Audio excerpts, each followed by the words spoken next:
sky in Natlan. There's no such thing as pure freedom in this world. What happened now? The sky in Natlan?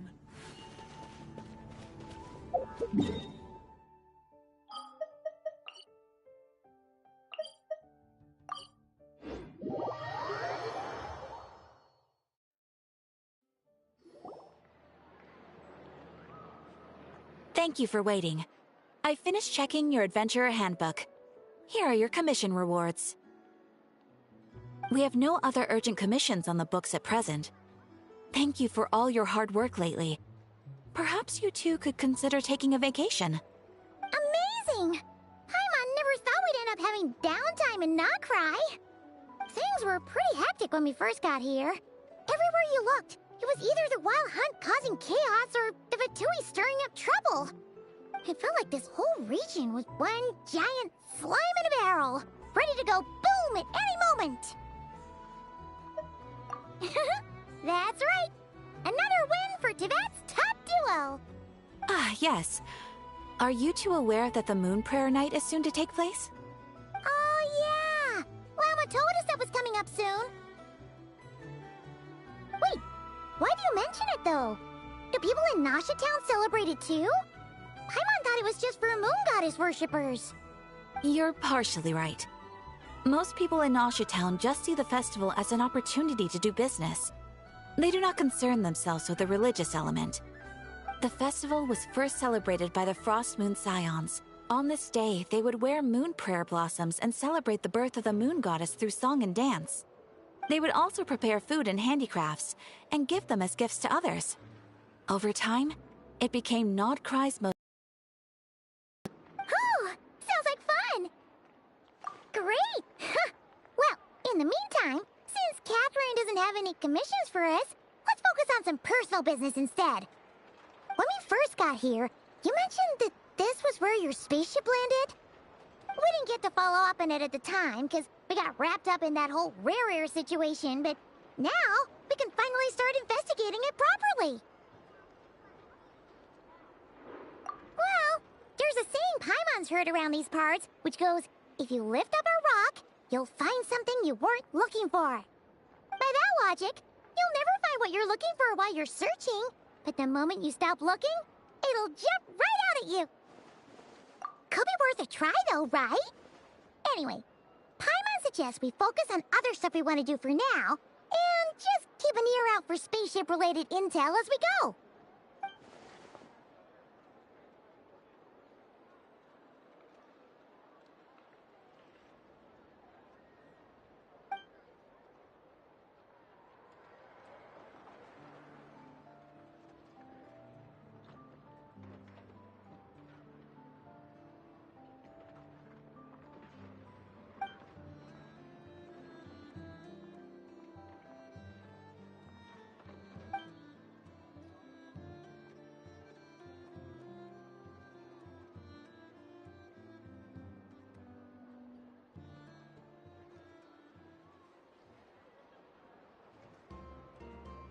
What's wrong? He looks super serious all of a sudden. Huh? Paimon gets why you'd be concerned about Columbina, but what does the doctor have to do with anything? Oh, that's true. And now that you mention it, we're definitely overdue for a showdown with the Fatui. It is weird that he hasn't shown himself this whole time. What could he be up to? True. Paimon would much rather deal with Marionette anyway. She says the meanest things, but when it comes down to it, she doesn't seem like a bad person. Maybe it's the pressure of being a Fatuse? Especially as a Harbinger. Does she feel like she's gotta act tough to keep up appearances or something? But then, every time we headed out with Rarier, she always wound up having to repair Polonia and her other robots. That's gotta sting. Losing face always hurts more for people who care a lot about their image. She's probably still furious about it. What? Relax! She's not even here! Huh? What's the matter? Oh, nothing. Sorry, we'll be on our way now. Where are we again? Oh yeah, Columbina? Right, yeah, let's go see fine.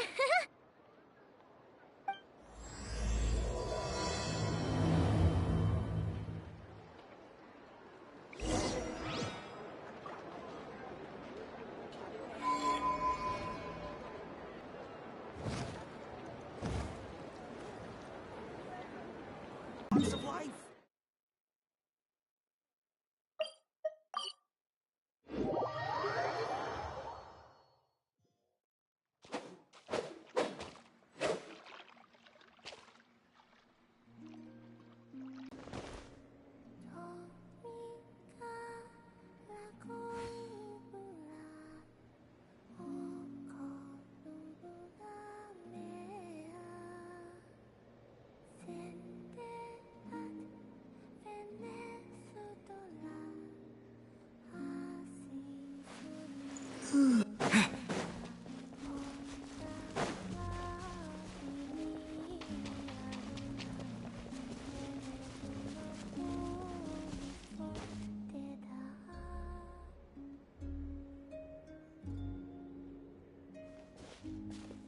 Hey, she's sitting up!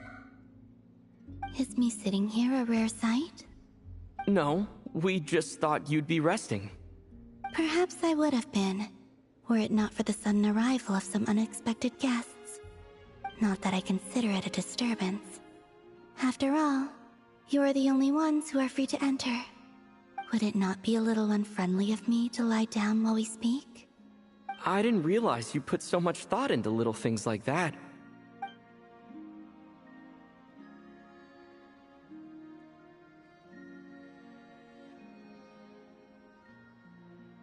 Only sometimes. There have been moments lately where I think about you and your companions. They are warm, mysterious, and cozy memories. Very few of my past memories are anything like that. They say that travelers return home bearing bags full of souvenirs. But my luggage was empty, and I believed it would stay that way. Return home? So, you're still planning on returning to the moon? Yes. This planet continues to reject me, reminding me that I do not belong here. If I remain in Teyvat, there will come a day that I disintegrate. And I don't mean reduced to dust, or turned into food for the flowers. I mean, I will cease to exist entirely. Alright then. Well, we're sure gonna miss you. But it sounds like we'll have to say goodbye. How do you intend to return? The moon prayer night is soon to arrive. On that day, the moon will be closest to Teyvat. The Kuvaki in this land will reach its peak at that time. I merely need to grasp the tide, and with relatively little effort. Oh, Paimon gets it! It'll work like a slingshot! You make it sound like she's gonna get blasted up to the moon. If I did that, I suspect I would crash into the false sky. I will be using a much gentler approach. But I do like the analogy. It's fun. You see? She gets Paimon's sense of humor. In the blink of an eye, the time has come to part ways. It does feel that way, doesn't it? Time seems to fly fastest when you are enjoying it. I have always thought of myself as a wanderer on this earth, and it has never expressed any desire to keep me here. Yet, just as I plan to depart, it tugs at my arm. Is this a gesture of affection? Or is the world mocking me? Oh. Were you hoping I can answer that? Yes. You are a traveler, so you must have a lot of experience in this area. Then, what I would say is, enjoy the moment. That's right! Don't overthink it! Happiness is happiness and joy is joy!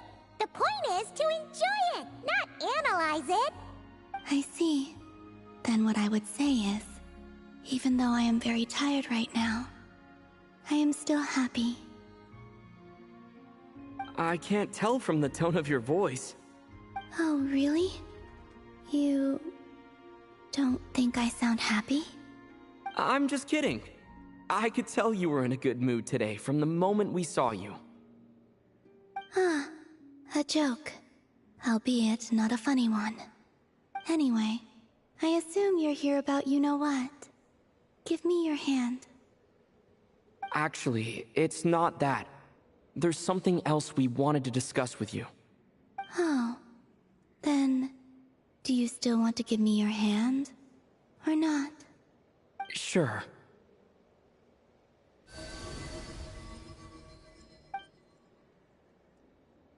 Thank you. So, I've heard that in the Moon Prayer Nights of the past, people here would hold celebrations in the Moon Goddess's honor. Since you helped so much in our fight against the Rehir of Solnari, I think you deserve a farewell party before you return home. I haven't asked everyone else for their opinions on this yet, but I'd like to invite you to join the upcoming Moon Prayer Night. I've never joined a Moon Prayer Night before.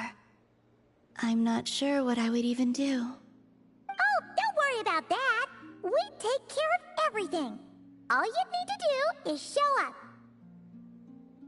Of course, there's no need to force it if you're not feeling strong enough. It's just, this kind of felt like a golden opportunity.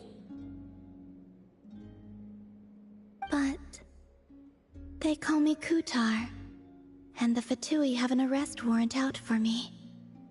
I shouldn't appear in public right now.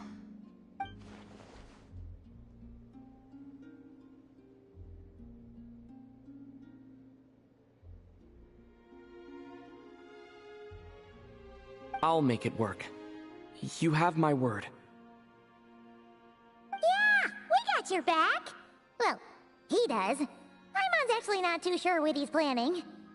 All right, if you're sure. I will not refuse your invitation.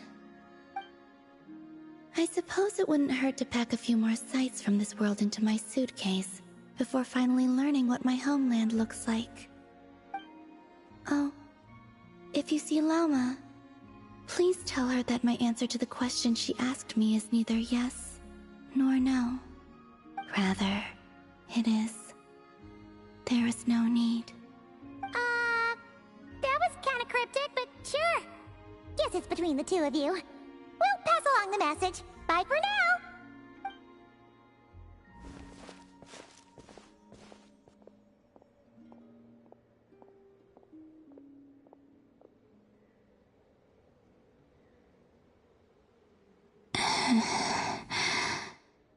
And also, I do not know.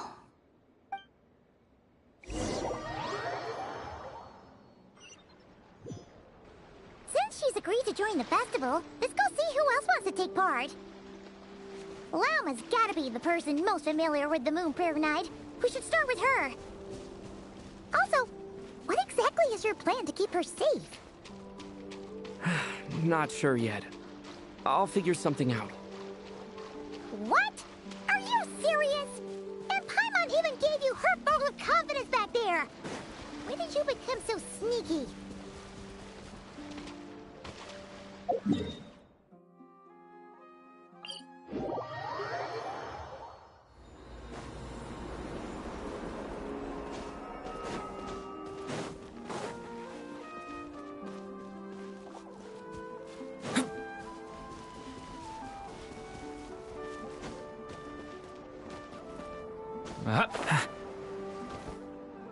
Hey, Llama! It's us!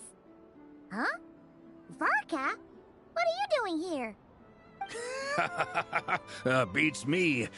I had a bit too much to drink last night, and when I woke up, I was on Hisi Island. Mr. Varka is helping to oversee Nasha Town's preparations for Moon Prayer Night. He is here to go over some details regarding the decorations and custom cloth designs. Right, yeah, that too. What do you mean, that too? Yes. Celebrating this festival is a long-held tradition here in Nod-Krai. On this day, the crescent moon at the top branches of the verdant crest turns into a full moon, and the moon prayer blossoms bloom with a special radiance. Our people take these to be blessed omens. It's an especially welcome event coming off the back of all that nasty business with Rare. Everyone got put through the ringer recently, and now they're looking to turn their fortunes around. The big shots in town all agree that a big, lively celebration is just what we need to rebuild people's faith in this place. No wonder Catherine said that people weren't so bothered about the religious element. That's right. It's become more of a local custom by this point. The celebrations have little to do with whether the religious stories behind this event are true or not. Even the Frost Moon Scions are eagerly awaiting the coming of Moon Prayer Night, despite now knowing that their past beliefs were founded on a falsehood. That's fair. It's a bit like the Lantern Ride in Liyue. It's a chance for people to enjoy themselves, not debate the existence of the Adepti. Oh, one other thing! We just went to see Columbina. We went ahead and invited her to take part in the festival this time. Hope it's okay. Wait, so... you mean she agreed to it? Huh. That's quite a surprise. Then, I suppose that she intends to return to the moon on that day. Oh, yeah! It's kind of a complicated process, but basically, it's like a slingshot.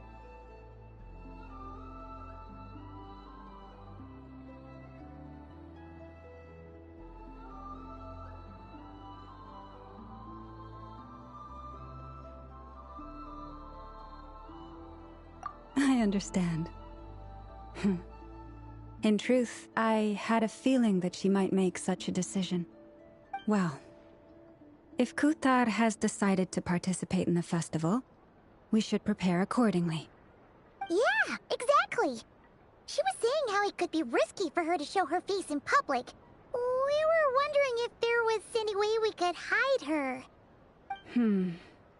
Unfortunately, the people who carved the statues did an excellent job of capturing her likeness. It will be very challenging to hide a goddess whose face everyone is so familiar with. Darn! We may have bitten off more than we can chew here. Nah, don't sweat the small stuff. We can handle that. Huh? Are you saying you have a plan? Not as such, no, but the most important thing with a festival is to keep the mood light and your spirits up. You can't go preparing for a festival with those long faces. You'll never convince anyone to enjoy themselves. The Mondstatter spirit is strong with this one. As it happens, I agree with Mr. Varka. Let's start by making our appreciation for Kuthar the beating heart of the festive atmosphere. And who knows? Once we get the ball rolling, perhaps everything will just fall into place. Hey! Did you catch that? Lama said the thing! Or close enough, at least. I'm looking forward to the Moon Prayer Night already. We have a festival in Mondstadt called Windbloom, and you can always tell which couples are celebrating it for their first time by the smiles on their faces. Big, beaming smiles like their whole face is glowing. And I have a feeling we'll get to see that same smile on the Moon Goddess's face at this festival. Not quite the same, surely. Anyway, I'll take care of business in the city, but I'll have to leave the decor up to you and the Frost Moon Scions. No one else can capture that traditional aesthetic quite like you guys. But lastly, there's the final key element that brings the festival to life. Companionship.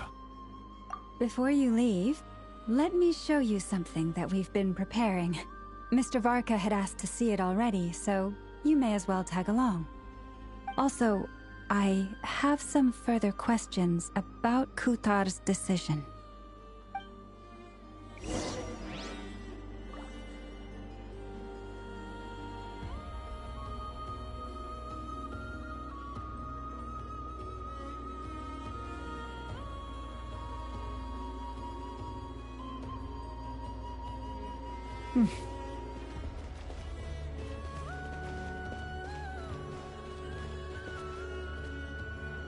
Huh? What's this? They sure look like they're having fun. I believe so. Kuhenki seem very skilled at playing drums like these, although I'm not sure where they learned it from. Maybe it's an innate talent? In their eyes, they're probably just playing with toys.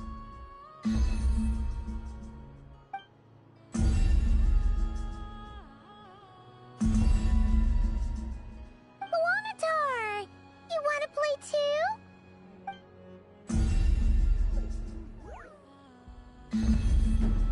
Yeah. She looks more confused than anything. Maybe we can teach her next time if we get the chance.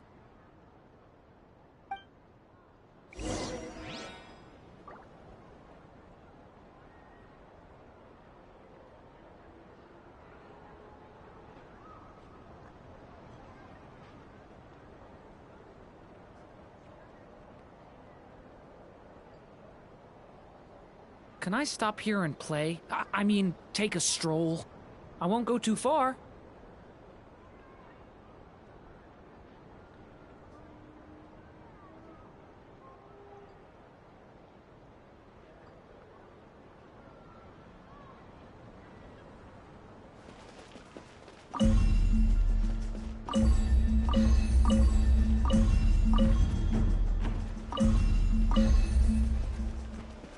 What are these floaty things?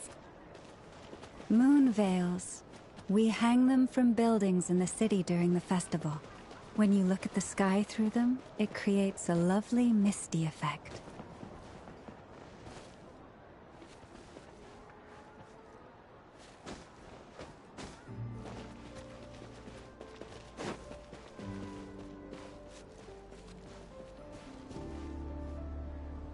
Everyone seems hard at work. They are preparing items for Moon Prayer Night.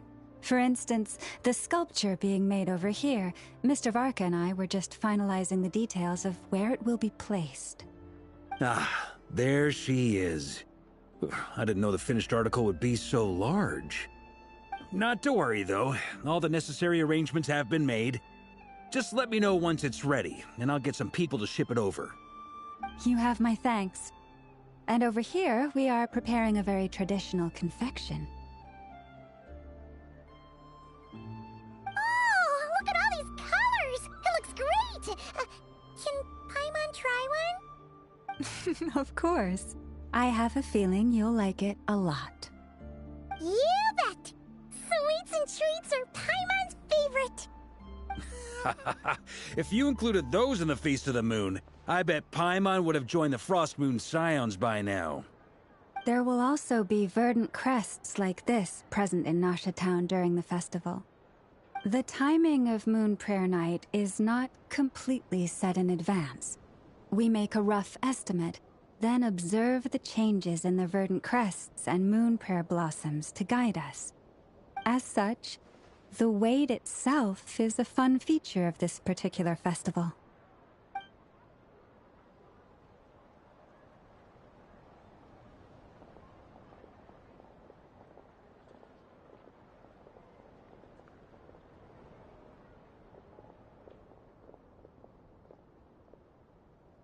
Let's talk here.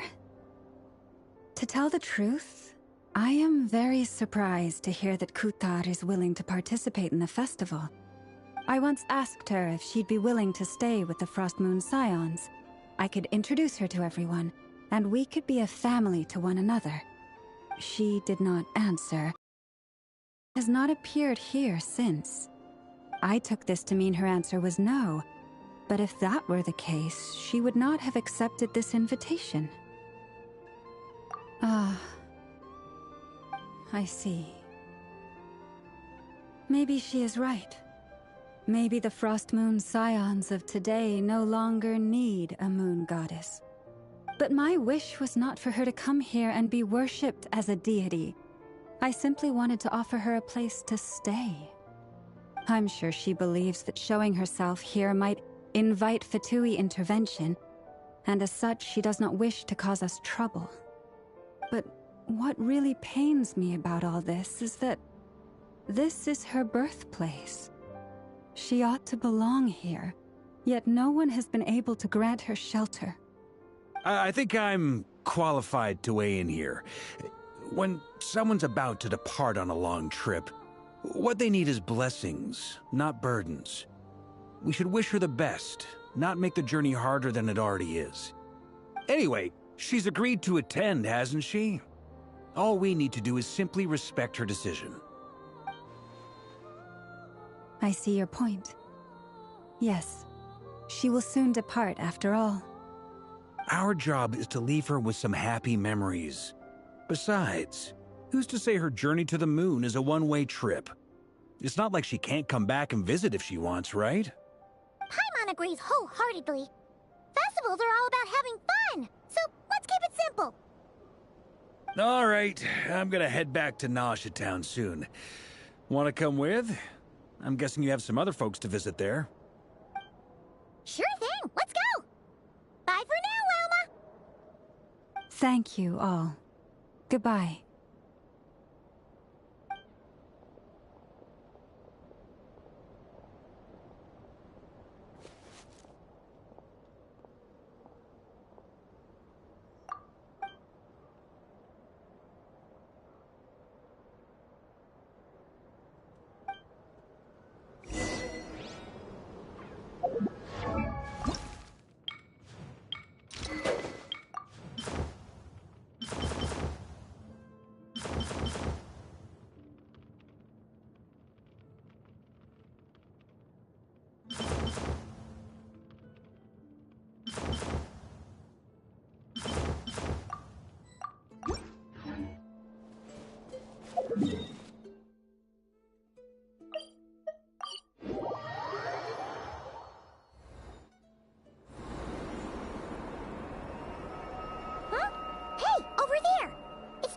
Albedo with Flints. What could they be chatting about?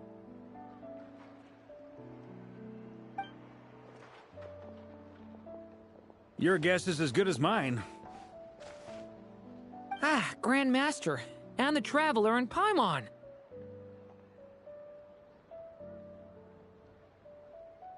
Hello there. It's been a while. Perfect. We have some new volunteers for our investigation. Wait, let me guess. The righteous Lightkeepers are finally ready to hunt down the Abyssal Dragon?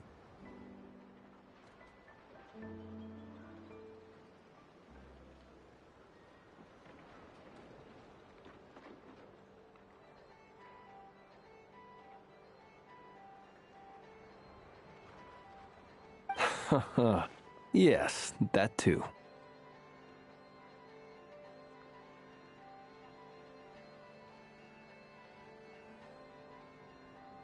Yeah, right. Oh, wait. Why does everyone keep saying that too? Well, to be precise, the facts match, but not the causality.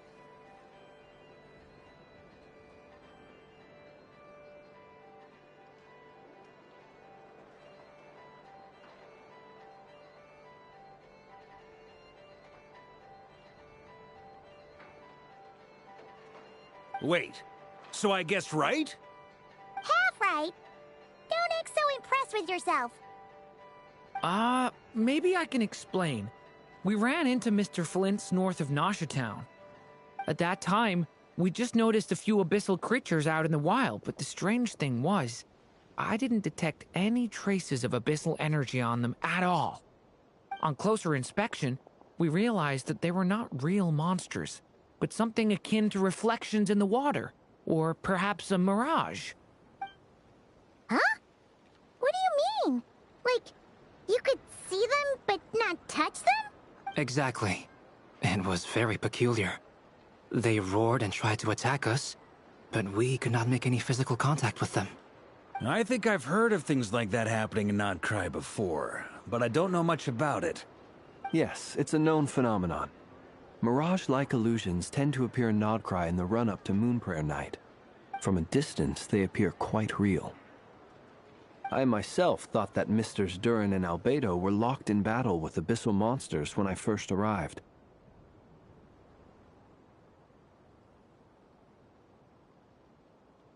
But after sharing intel and investigating a little further, we can confirm that these illusions are harmless.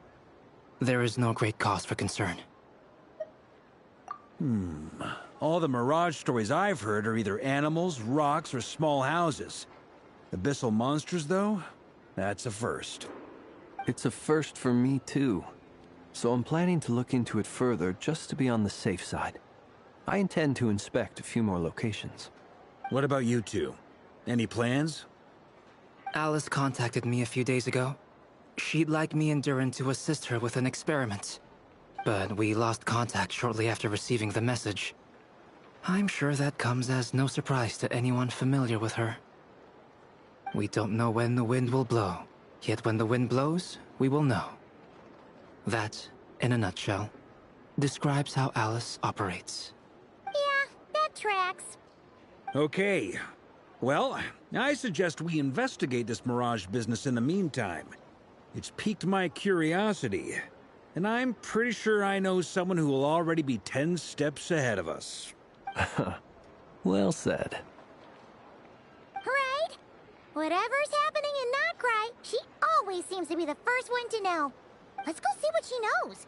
We can invite her and her staff to the festival while we're at it.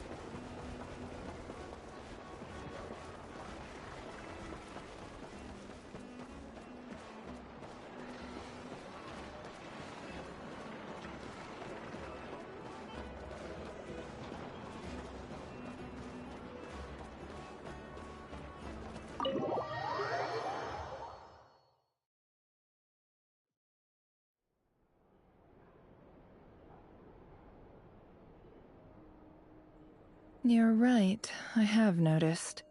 There's certainly something a little fishy about this situation. Only a little, though.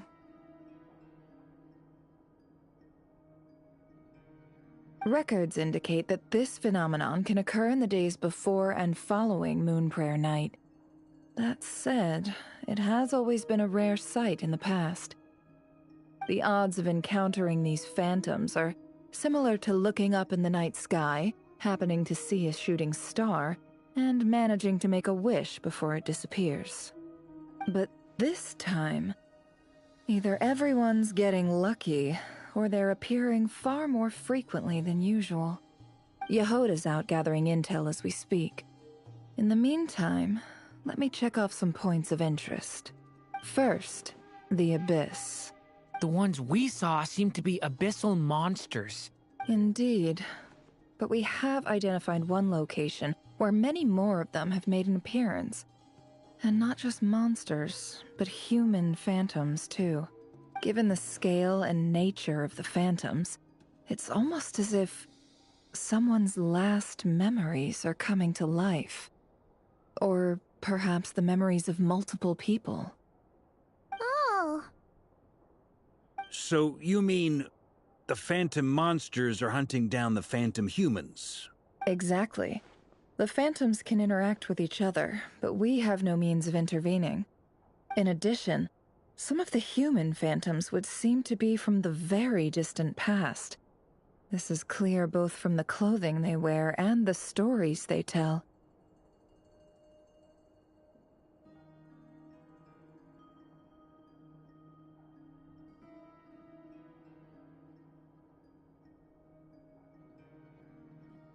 They claim to be from Hyperborea, a name which I've heard from Lauma before. If this is true, it means they must be from 6,000 years ago.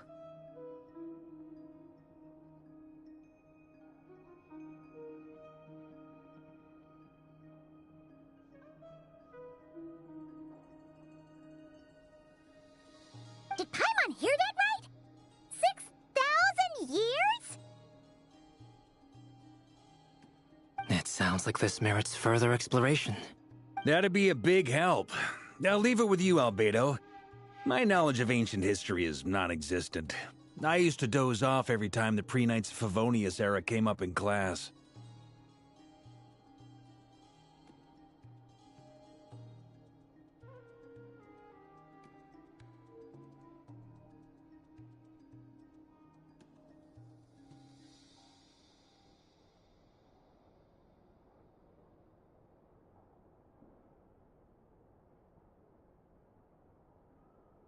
It's quite a miracle that you were able to understand these phantoms' speech, given how long ago they lived. I suppose you're right. But I'll leave the archaeologists to ruminate over that conundrum. As an intelligence broker, my sole interest is in the value of the information I gather, which, in this case, hopefully means earning myself some good favor with our dear Lady Moonchanter. So calculating. Whew, this intel broker logic always catches Paimon by surprise. Sounds to me like we could split the work up. I think the abyssal phenomenon is best left to Albedo, Flints, and me. Agreed. It coincides with my duty as a lightkeeper. For my part, I'd like to understand the abyss better. Even a little knowledge would go a long way. This is certainly a rare opportunity to study the abyss. But even rarer, perhaps, is the chance to make contact with the ancients. The Curatorium will take the lead on investigating the Hyperboreans. We put in the work to learn what we know so far. It seems only fair that we get some quantity of exclusive intel. That just leaves our trusty team of 2 unassigned. Since you became an honorary knight, of course. This was part of my grand plan all along. Ha ha ha! Oh yeah! By the way, we managed to convince Columbina to come to the Moon Prayer Night celebrations. Would you and Yehoda like to join too? She agreed to that? Huh. Quite an achievement. Never underestimate the traveler, I guess. I'd be happy to join. No point shutting myself inside when the streets are all decked out. I doubt any clients will be visiting during the festival in any case. And Yehoda loves a party, so I'm sure she'll jump at the opportunity. No. No! No! No! No! No! No! No! No! No! Way to contradict me in front of...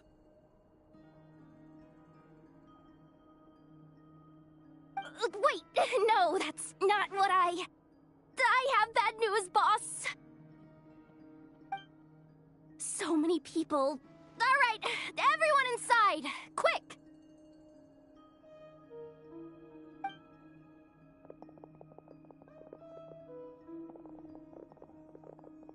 This is gonna sound crazy, but hear me out. I saw one of those phantoms at Star Sand Shoal, and it was some sort of flying ship. Like a spaceship? That's gotta be the one you came to Tibet in. You said you saw the same thing through the moon marrow, right? Huh? You already know about it? Ugh, I thought I was gonna blow people's minds. Turns out I'm the last to find out. Wait, back up. You came here in a spaceship?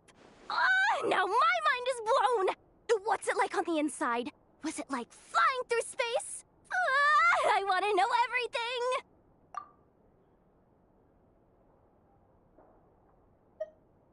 Yep, exactly.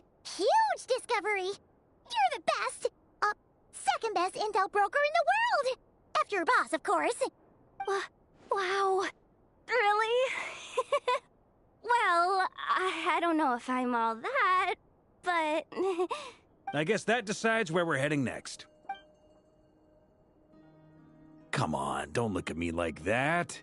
I know the spaceship doesn't have anything to do with me, but you don't want to leave me as the only one twiddling my thumbs, do you? Please? Fair enough. You can tag along.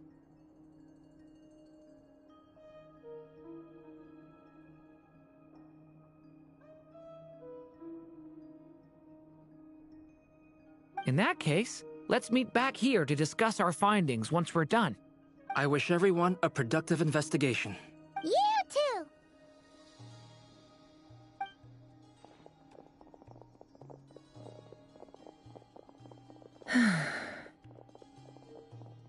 What's up, boss? Aren't we gonna head out? Tell me, Yehuda, when did the curatorium start giving out intel for free? Oh, sorry, boss.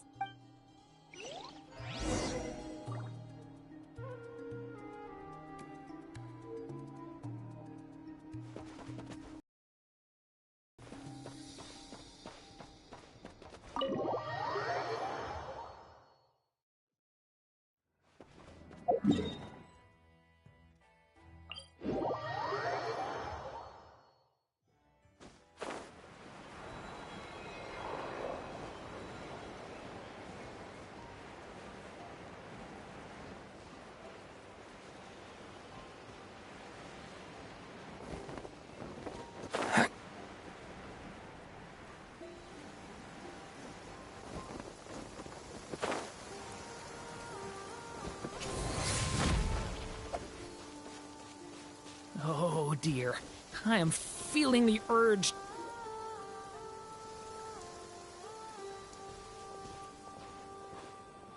Well, what do you know? Yehuda was right on the money. This Phantom really is your spaceship. But that's so weird. Why would it show up here? Is it some kind of projection? Or a ghost?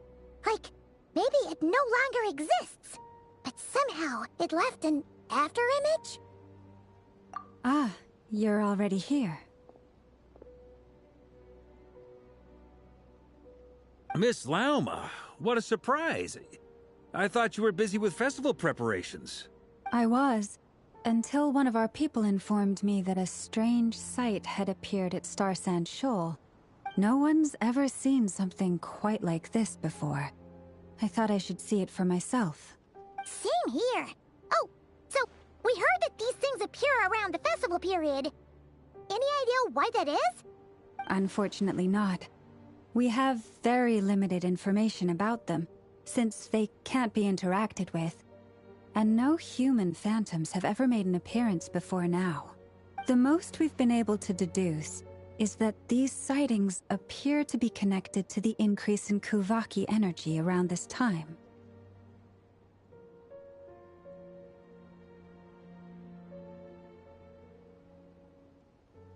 Yeah, seems like that's all we can do. This is all so confusing. Allow me to lend you a hand.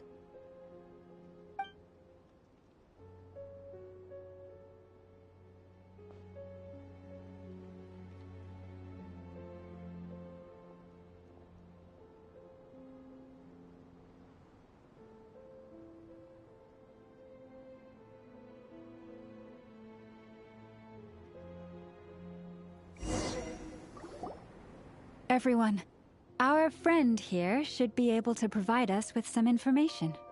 Is that a phantom Rhymehorn deer?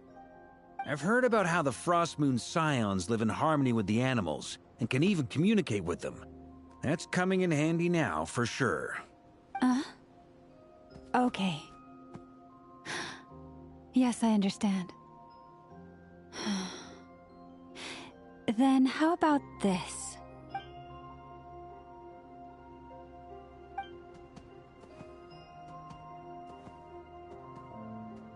Oh, it's leaving.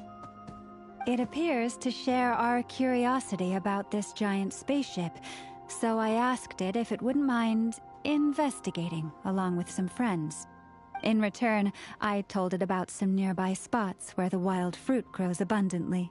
We may live in a different era from these phantoms, but I trust that the terrain, climate, and ecology here are more resistant to the effects of time than some things are. Let's give them a moment and hope for the best.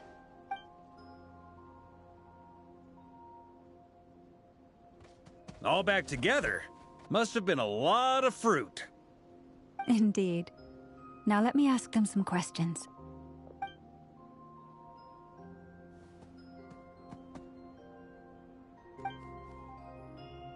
It did find a lot of wild fruit, enough for them to feast for a long while. This puffin circled in the air several times, but didn't spot anything out of the ordinary. Certainly nothing to do with the spaceship. Huh. Well, it definitely makes sense to get a bird's eye view. Indeed. Other than that, I was also thinking that the world these phantoms see is also different from ours. Oh, I get what you mean. The wild fruit exists in both times and spaces, but there might also be things that only exist in that space-time, which we can't see. Good point. Great thinking, Lauma. Blunthorn rhinos can use kuvaki to shift great rocks, but this one says it couldn't get that ship to budge by even an inch. The sniffer mole tried too, but despite being a skilled digger, it could not get through.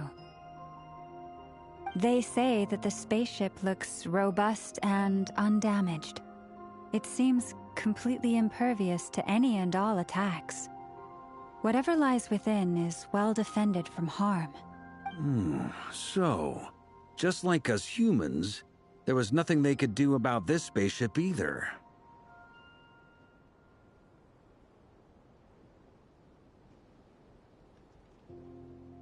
Yes. Still, they deserve our thanks. We are grateful for all your efforts, dear friends. Now go, and enjoy your feast. I've noticed some other human phantoms gathered nearby. Come on, let's go talk to them.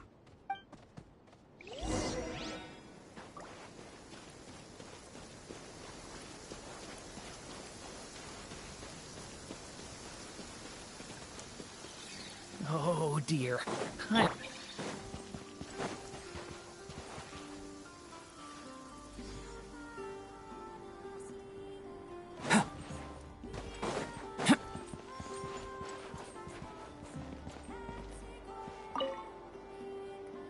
What is this thing? I've never seen it move, and there's no way to get inside. Goodness knows. My grandpa says it's been sitting here at least since his grandpa was still alive. What about his grandpa? Did he say anything to your grandpa's grandpa about it?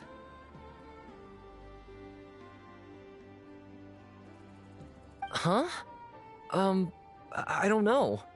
In all likelihood, it was here back then too. Hard to imagine something this huge could move. Guess that means that as far as they're concerned, this ship's been around a long time.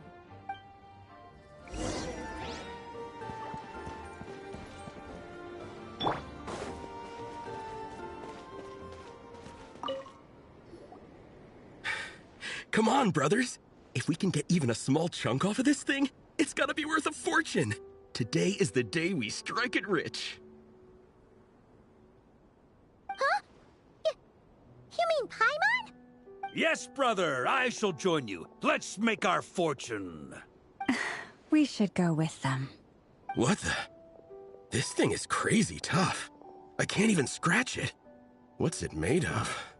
Sorry, brother. Looks like we'll have to seek our fortunes elsewhere. Enjoying yourself?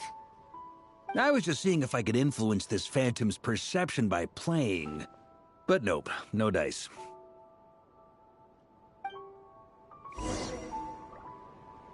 I'm sure we're all starting to build up an idea of what's going on here now that we've spoken to some of the people. These phantoms are reenacting real historical events in Nod-Krai.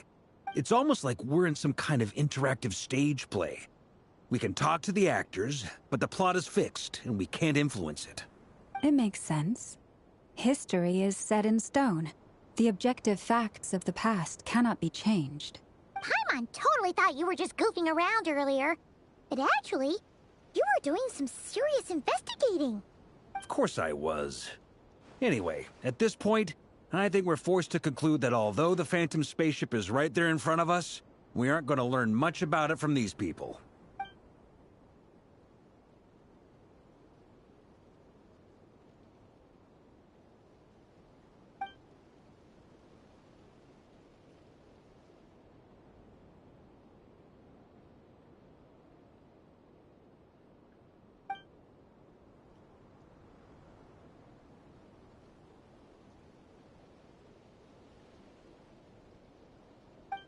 Don't be discouraged. If nothing else, this is proof of the ship's existence. And think about it. So many people tried to hack their way inside, but no one could get the door open. It's made of very tough material. To me, that says that we'll either find the ship itself or the story behind it. It's just a matter of time.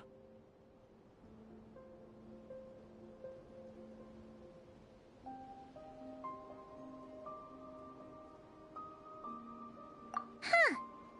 Every now and then, when Varka gets serious, he actually does seem like Grandmaster material for once. I wonder how the others are doing. Let's head back for now.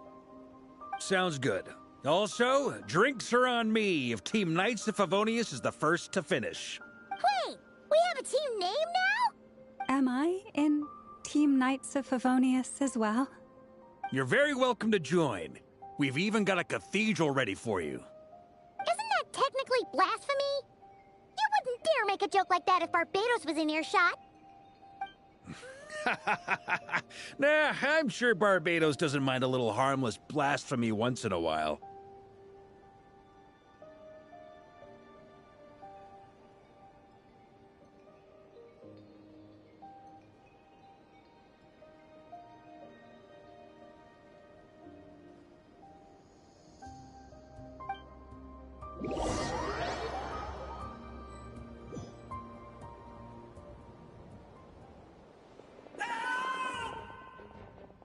Oh, no! Get away! Oh.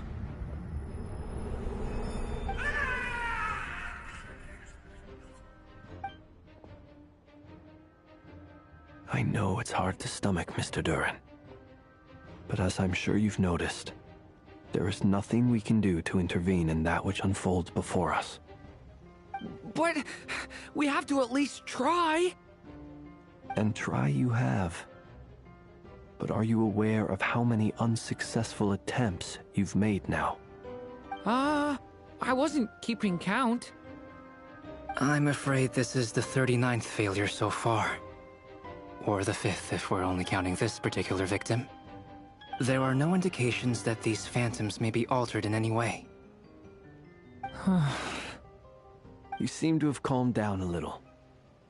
I'll make us a fire. You should rest and have some water. Feeling any better now, Mr. DURIN? May I ask a few questions?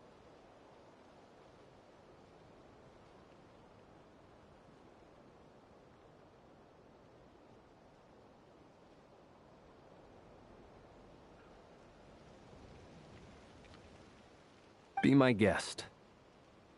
What exactly are we witnessing here? What happened to those people? My guess would be that we are seeing Nod-Krai during the Conrian Cataclysm. Would that be accurate? Conria. That is correct. As you know, once the Abyss senses even the tiniest crack, it floods in and spreads like wildfire. There was a time in the distant past when it permeated all of Nod-Krai, causing immeasurable harm. The people paid a terrible price to heal this land. Then, 500 years ago, the whole of Teyvat suffered an abyssal disaster. Once more, Nod-Krai was dealt a devastating blow. I see. In the face of the abyssal onslaught, all were like grains of sand tossed around by a tidal wave. Be they human, fae, or god. The moment you witnessed is but one drop in a whole ocean of catastrophe. All right. I guess that answers my second question, too. I wanted to know why there's nothing I could do to help them, and that's because what we are seeing is history. That would be my guess as well.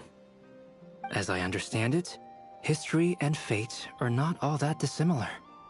The latter may be unseen to us, but both are immutable. Yes. Fate was determined long, long ago. I still have a couple of other questions for you, Mr. Flint's. You mentioned more than one abyssal disaster that has struck this land in the past. How can you be sure that what we're seeing is from the Conrian incident? And also, How are you able to stay so calm when you're talking about these events? From everything I know about you, you're not cold or ruthless, and you're not indifferent to the suffering of others. Alas, I am forced to show my age.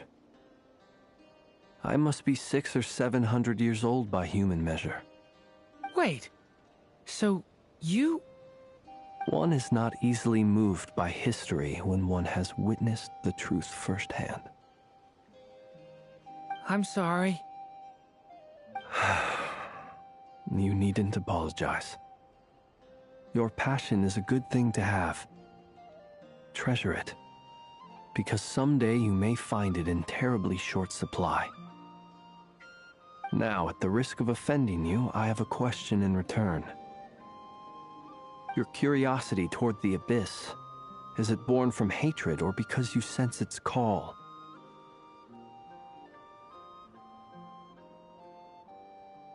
I only ask because I kept a fragment of Rerir's body in my lantern for a short time. Specifically, his heart. So I know what a burden it can be to carry the abyss with you.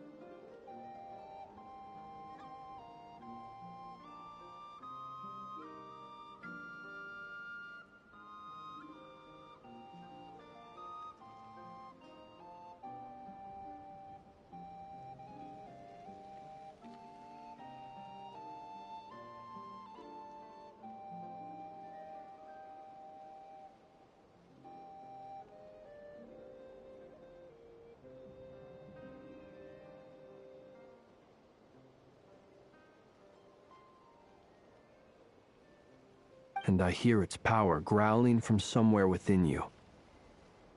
In my eyes, your mere existence is a miracle. My honest answer is... I don't know. I don't think I have the confidence to say for certain. What I will say is the abyss is not the only issue that haunts me. Even before I became who I am today, the question dogged... Should I even exist at all? My doubts remain unresolved. But when we fought Rerir, something became a little clearer to me. Sometimes it is the darkness within us that allows us to achieve the impossible. I certainly got the sense from your 39 attempts that you were trying to achieve the impossible. It sounds like you've resolved to see the truth for yourself. Absolutely. In that sense, he and I are quite similar. Then I wish you every success. I look forward to the day of your transcension. Well, if everyone's caught their breath, I suppose we should head back. Oh, and one last thing. I'd appreciate if you kept our discussion about history a secret.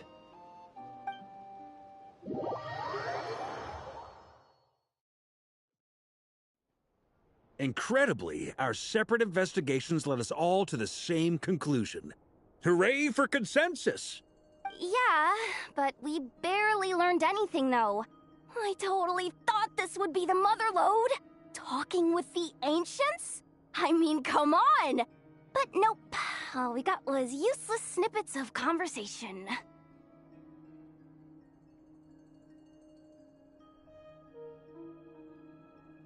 And all this stuff about moons and hyperopia. What a load of baloney. Seems like people back then had a few screws loose. I understand your frustration. We found the same issue. Each phantom only showed a very brief moment in time.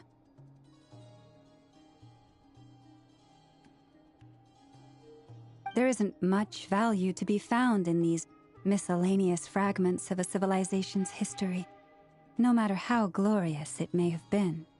If there's a silver lining, it's that these phantoms are harmless to the present reality. They shouldn't get in the way of the festivities. Paimon agrees.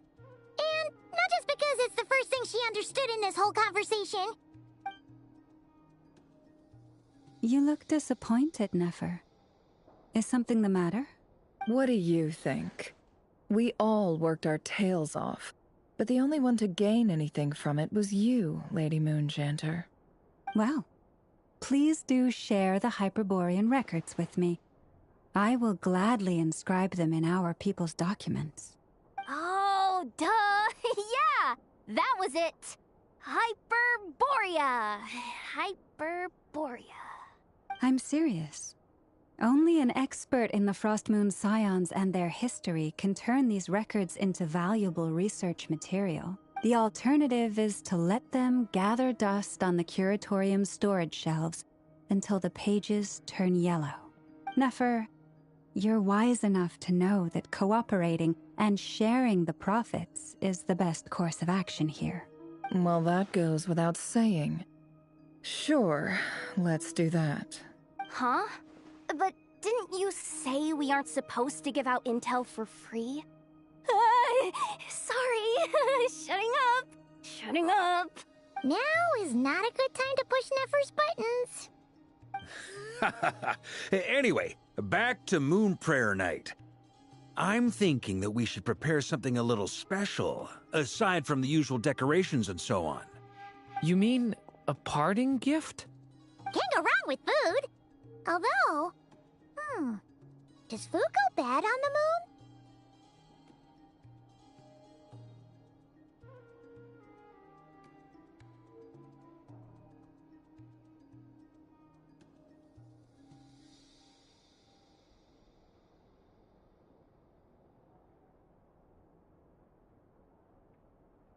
Perhaps a lantern would be a better choice. It might be dark up there. It could prove difficult to light a lantern on the moon. Magical stones might serve that purpose better. What about a clockwork mecha model from Fontaine? I've got a whole bunch at home. I use them for fighting practice in my free time. None of these sound like things she would be even remotely interested in. But we don't interact with her enough to know what she likes. Yeah. It would really save us the guesswork if someone could find out what she's into.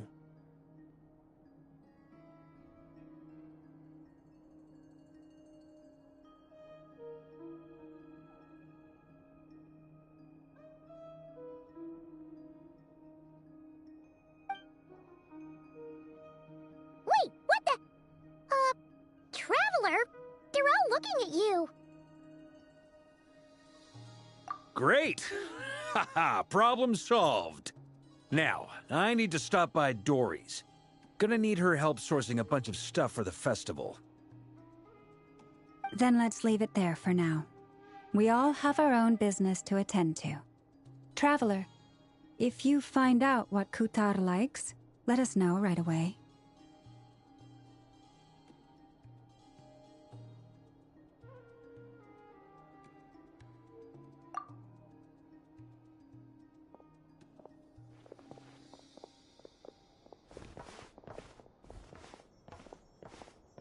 Is something the matter? I'm fine. It's just... I'm still feeling a little rattled after witnessing the horrors of the Abyss. But it's okay. This is something I have to work through. I'll be all right. Thanks for your concern. Well, don't put too much pressure on yourself. If you ever feel like something's wrong, physically or mentally, we're here to talk. Come on. Stop treating me like a kid.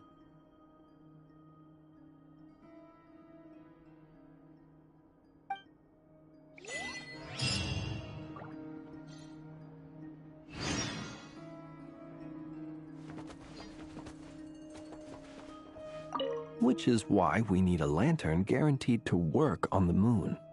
Yes, I have a few ideas, but the lantern itself is the easy part.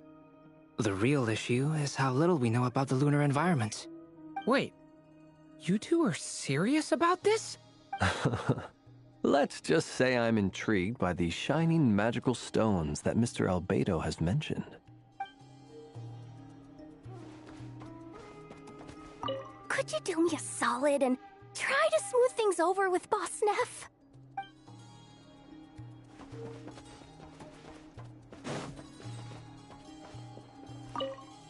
You should get going. It's important that we ascertain what Kutar likes.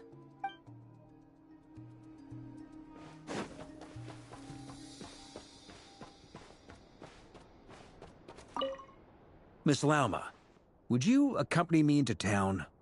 I think it'd be best if you saw the Frost Moon Scion's decorations for yourself. Very well. Let's go.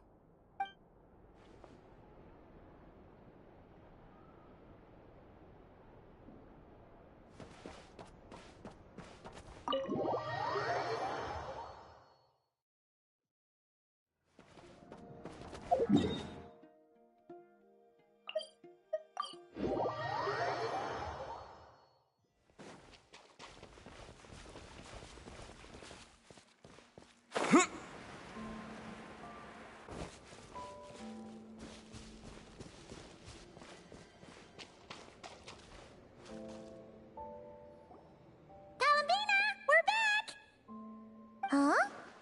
She's not here. Weren't there a few Kuhenki here last time, too? Where did they all go?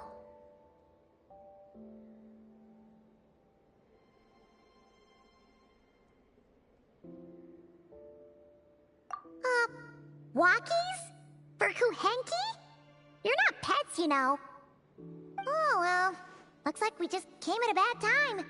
Let's try again tomorrow. There's still a few days until Moon Prayer Night, so we're in no rush. Besides, she needs time to rest anyway.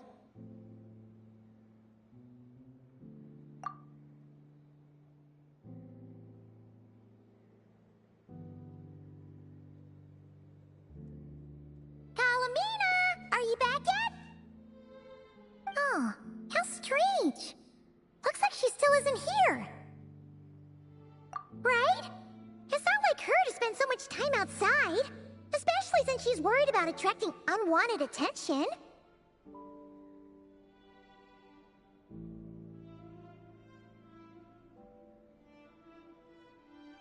What about Luonatar? Luonatar, you there?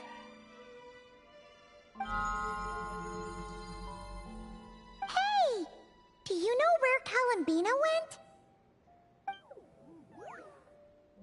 Sorry, didn't understand. But if you know where she is, could you take us to her?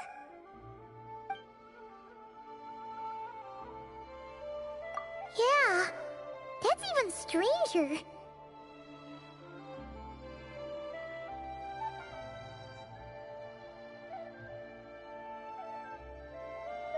What about him? Oh, that's not good news. They change color when Kalambina gets weaker, right? And they look super pale right now. Good idea. She might know what's happening.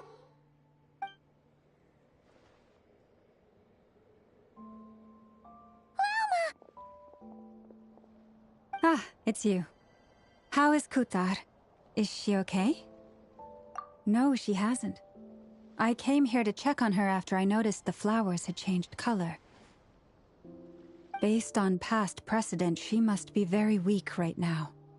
Even getting up to walk would be a struggle. It seems unlikely that she wandered off outside. Not to mention that she doesn't do that at the best of times either. So yeah, this is super weird. No. Very few people are in the know about Kutar's whereabouts. And if anyone suspicious had visited, they'd have left some sort of evidence. Come on, let's go to Nasha Town. If anyone has seen her, someone there will know about it. It's Nod-Krai's information hub after all. Makes sense. Let's go!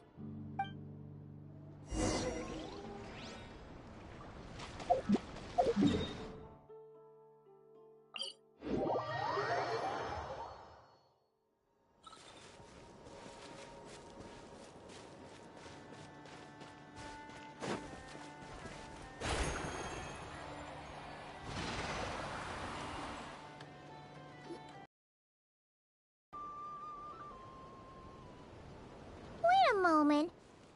Is it just Paimon, or is this stall kind of suspicious? It's never been here before, right? No, I don't recognize it. Alas, your free and easy adventure time is over. Now, prepare to face the final boss of Nod-Krai. Whoa! Where'd that voice come from? Not sure, but it's definitely hostile. No, no, no, not that way. The final boss is right here. The sniffer mole? That's the final boss? Surely not. Also... Okay, the jig is up. I'll stop teasing you. Turn around. I'm right behind you. It seems I've managed to leave quite an indelible impression, even though you've never seen my face. Ah, nothing could make a great mage more pleased with herself.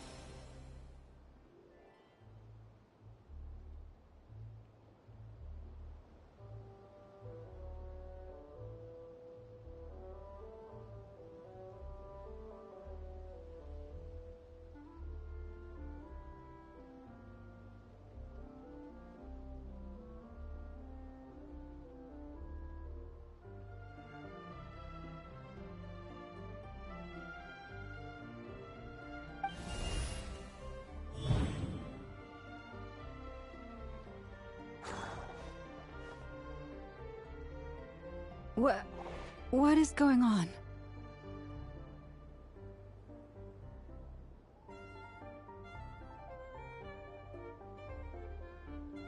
I've heard that all the big shots in Tevat have long, wordy titles that stun people speechless when they make their entrance.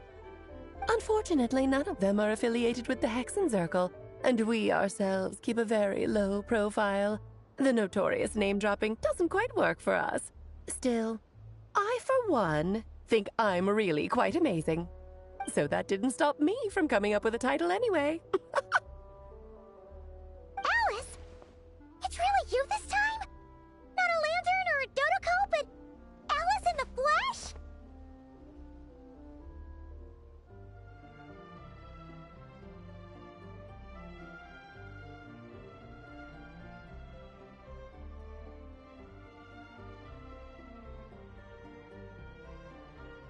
Oh, that's right. So, what do you think? How does it feel to finally meet me? You look like... Oh, that's the first thing you thought. A little surprising, but that actually makes me very happy. Because that means that when Klee grows up, she'll be just as stunningly beautiful as her mother.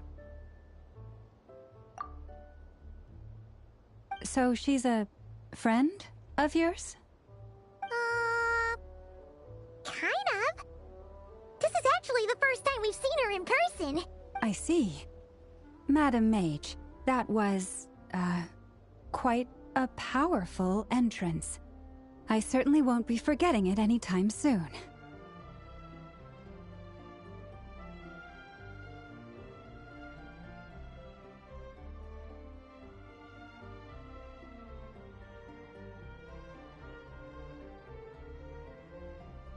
It's okay, Lauma, don't force it. Paimon will do the honors. This is Alice from the Hexen Circle. She's a friend of ours. And of Arcus, too. That's right. She's a good person, just kinda... unpredictable. Well, what is the human heart if not unpredictable? Hmm? If we could not do as we please, how would we differ from machines? I am Lauma, Moon Chanter of the Frost Moon Scions. It is a pleasure to meet you. Oh, I know. Before you got here, I spent a good, 15 minutes getting up to speed on Nod-Krai's present situation. In other words, I've read the whole "in the last episode" part, so we can skip the pleasantries. Fair enough. Well, Miss Alice, I can already tell that you have quite a unique personality.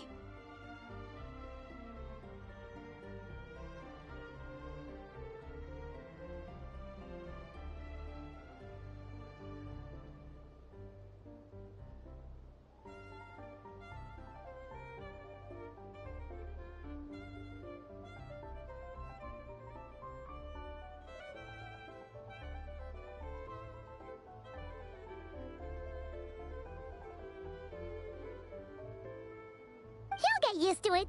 Paimon sure is. So anyway, what are you doing in Nod-Krai, Alice?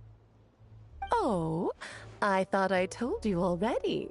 This time, I'm the final boss. And what a formidable foe I shall be. Powerful, confident, decisive, and good luck finding my weak spot. You will never succeed. Oh, drat! My one weakness, and you found it in an instant. Fate has been dealt a devastating blow. Thus falls the great Dodo King. Why are you playing along with this nonsense? For funsies, of course. What's wrong, Paimon? Are you disappointed in me? Am I a gigantic letdown?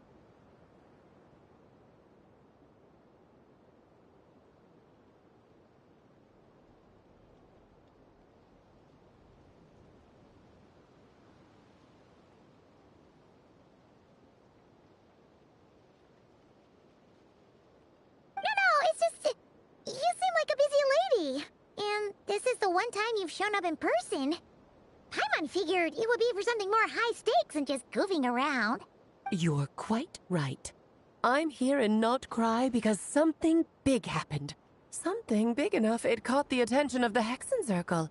It concerns the 3 moons, Tevat's borders, and of course, the moon goddess you are currently searching for. Kind of. Why don't we discuss this over a pot of tea? My main reason for coming on this trip to Tevat was, of course, to have some fun. But I do technically have a job to do as well, namely, maintaining the stability of Tevat's borders.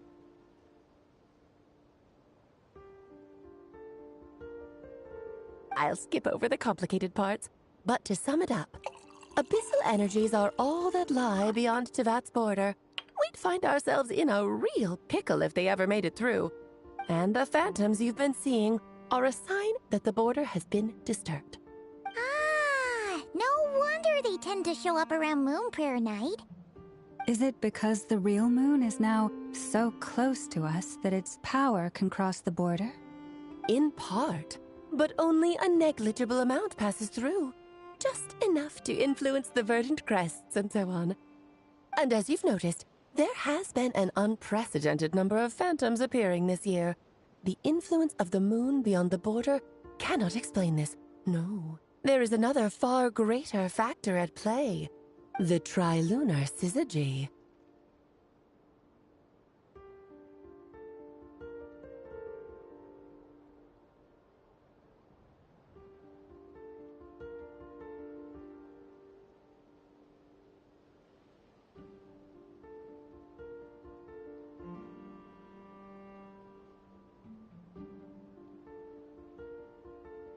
A trilunar syzygy.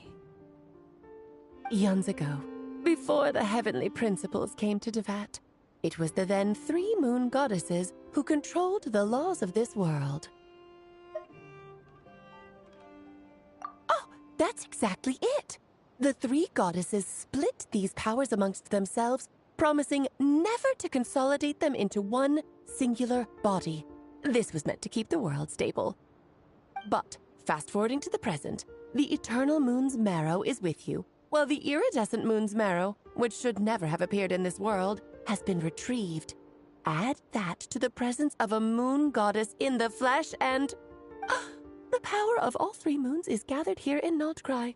There hasn't been an event like this since the War of Funerary Flame. And it's having a noticeable effect on Tevat's borders. I wish to give my darling daughter a peaceful, sunny environment to grow up in. Is that a good enough reason? Kinda sounds like you're dodging the question, but it does make sense. Well, that's one reason anyway, and the most important one. The others are a little complicated to explain. For instance, cleaning up after dearest Miss R.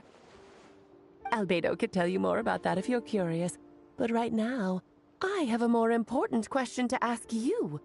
Why are you collecting the moon marrows? I see.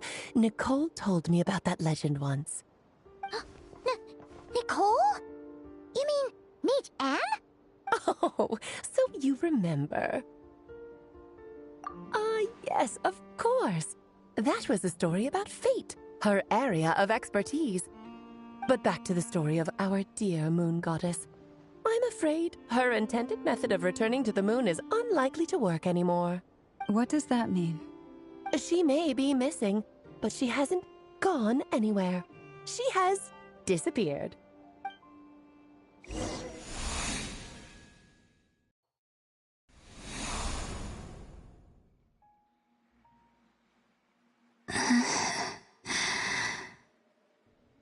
My body is so heavy. Wait, no. It's my mind that's heavy. My arms and legs are as light as a feather. What's happening to me? I feel drowsy, like I've been asleep for too long. Is it daytime or nighttime? Is the moon out? I think I'll go for a walk.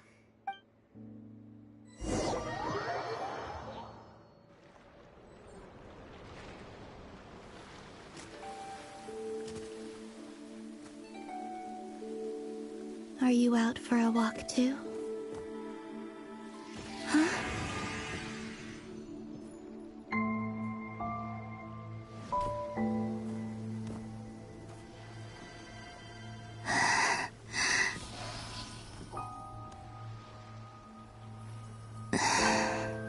The day has come at last.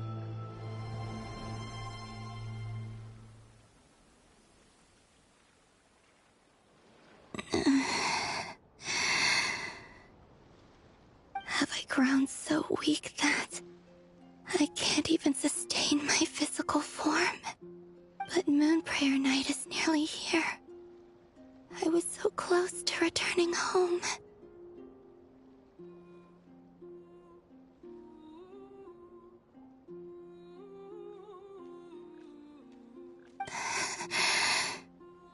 Death is near. Is this how it ends for me? Will I return to the moon after I disappear? Or...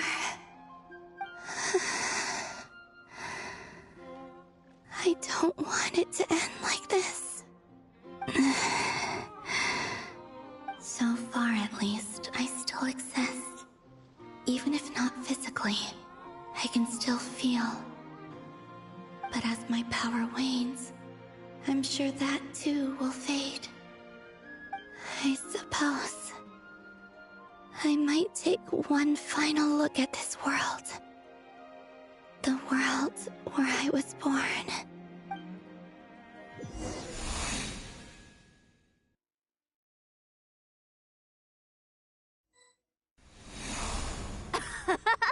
Come on, come on! Wait for me! The Frost Moon Enclave. How much it has changed since I was born. These decorations, they're so heavy. It's times like this when you kind of wish men could be priestesses and acolytes. How fascinating. I've never had the chance to be privy to people's private lives in this way. In the past, people would get so solemn and serious the moment I showed my face. Like they were frozen stiff. Karina, Lametti, it's time to eat. Coming. I want to watch them a little longer.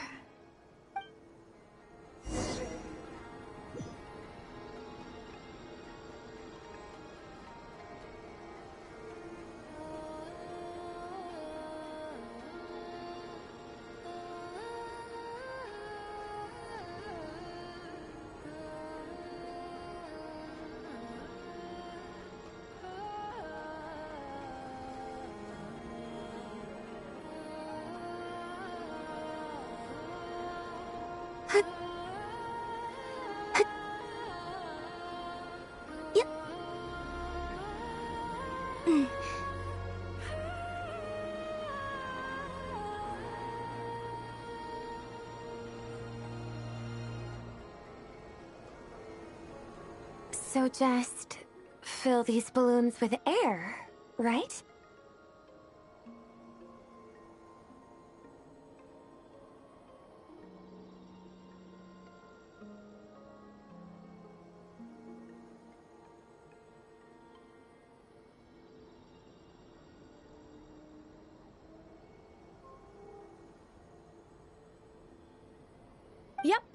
Try a couple now to test things out.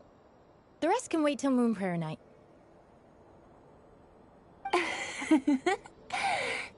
Think fast. Rita! Teasing an acolyte of the Frost Moon Scions? Surely that's a punishable offense. Take this! Huh? Alright, enough horsing around. Lady Lauma gave us a task. We should get back to it. The task is just to check that the balloons don't leak, right? Doesn't matter if we fill them with air or water. Yeah. Okay, you got me there. And you got me there. But still, we can't use all the balloons before the festival even starts. We won't use all of them. And as long as Lady Lauma's trusted acolyte doesn't snitch, this can stay as a little secret between friends. A couple more can't do any harm, right? Oh, you menace. Then, think fast!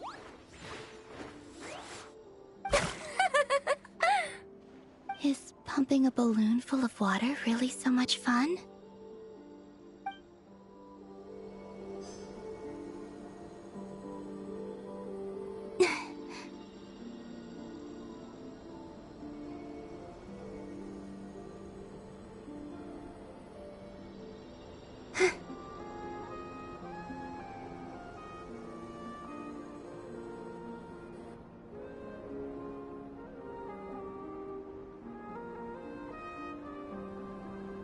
I'm sure you're both tired from playing all day. Come on, eat up. A plain, humble meal. That has always been the way of the Frost Moon Scions. Huh? How come Lametti got a midsummer berry dessert? Oh, I always get Lockaberry.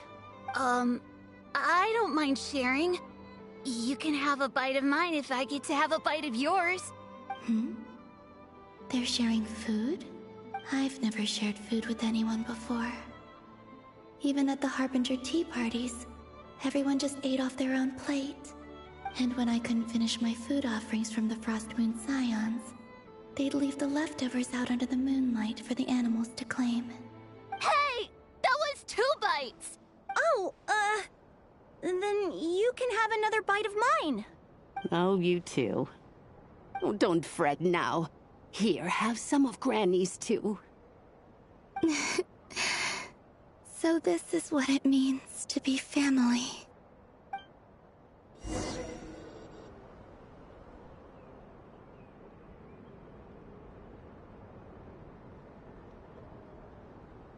I'm seeing so much that I'd never usually get to see. They'd never act like this when I was around. It's nice, being able to just watch people in peace in these final moments.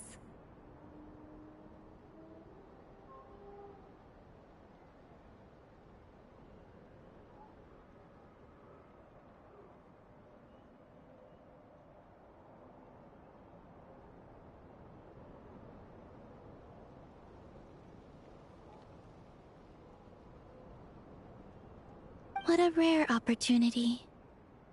I think I'll go take a look around Nasha Town, too. Maybe the Traveler will be there.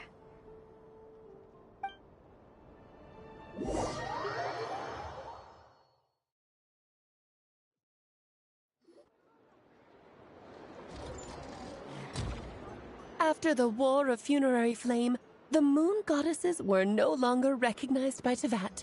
They lost the whole foundation for their existence. That's why the Moon Goddess's strength is fading. She cannot withstand the world's rejection of her.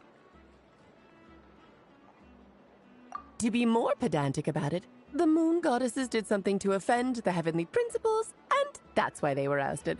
Something of a recurring theme in Tevat's history. Theoretically, speaking so candidly should put me in their crosshairs too, but they can't tell me what to do. I'll say whatever I want.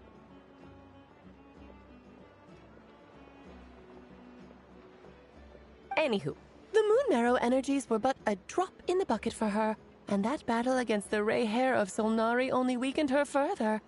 Fortunately, it happened close enough to Moon Prayer Night when the Kuvaki concentration here is high. That's the only reason she managed to survive this long. What do you mean, fortunately?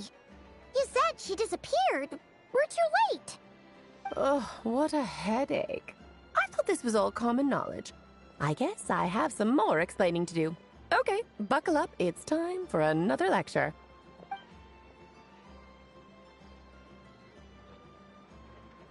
Now, I said earlier that the moon goddesses lost the foundation for their existence.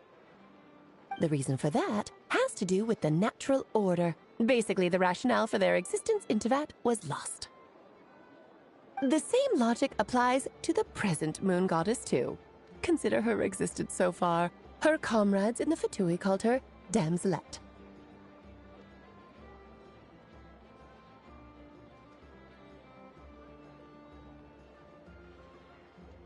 And she was worshipped as Kutar by the Frost Moon Scions. But these connections have now been severed, whether by her hand or yours. So, the rationale that once sustained her existence is now gone. Wait, we did that to her? Oh, well, strictly speaking, yes. But let's not start pointing fingers, shall we? I'll only end up as the big bad villain, and that's not the kind of final boss I want to be. Of course I do. I'm only the greatest mage in the whole entire world. Now, if you wish to find your moon goddess, there are two problems we need to solve. Firstly, we'll need to strengthen the connection between her and Teyvat, at least enough to sustain her until Moon Prayer Night. Strengthen her connection? But does that mean I'll have to rally all the Frost Moon faithful behind this?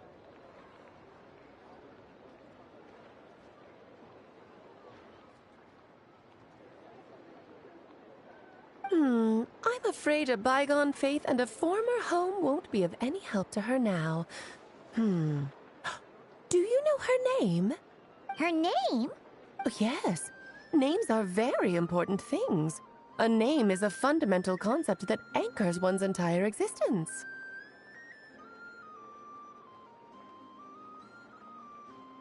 Then your first job is to find it.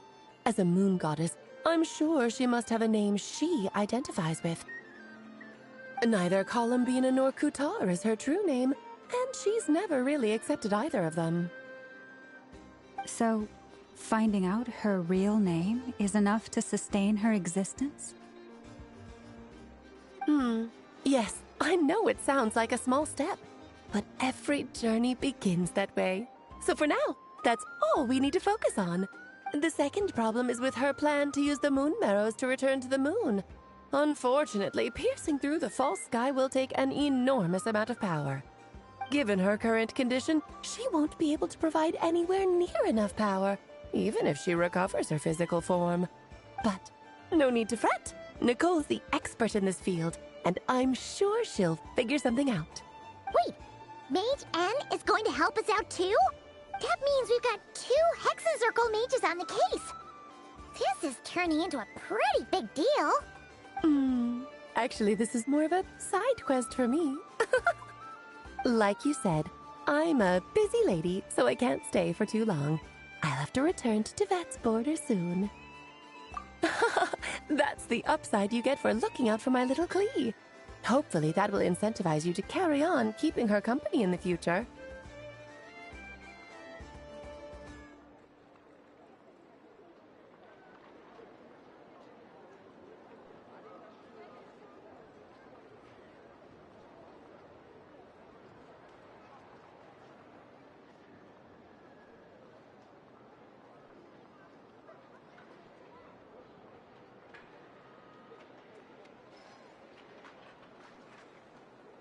Anyway, jokes aside, you'd better get moving. It will take quite a miracle for the moon goddess's consciousness to hold out till Moon Prayer Night.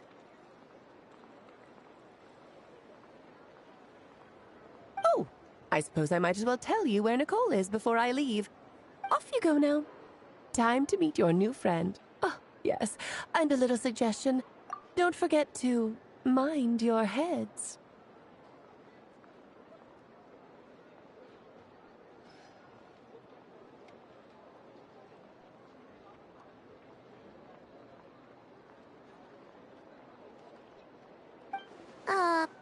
What? I wonder how DURIN's doing. I should really go see him before I head back.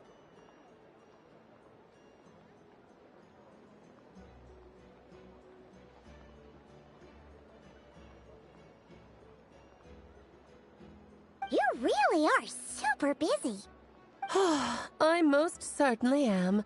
There's so many children I have to keep tabs on just in Mondstadt. DURIN, Albedo, Venti, Varka. Klee didn't make the list, huh? Of course not. Klee is my pride and joy. I have no qualms about her, because she's the best child in the whole wide world.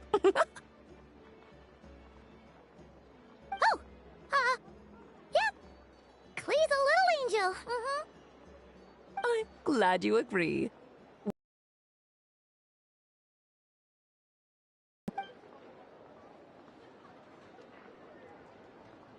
She left in a hurry.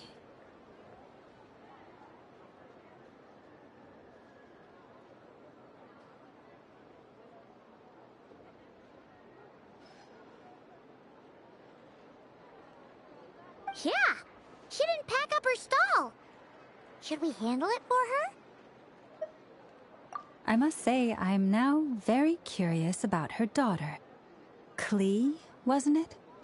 What's she like? That's a long story. Come on, we'll fill you in as we go.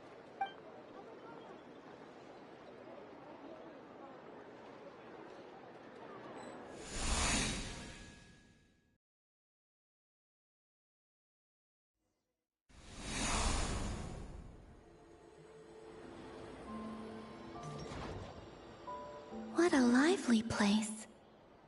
I've never experienced Nasha Town like this before. Hey, you old geezer! Your hammer's rusted through! Who are you calling old geezer?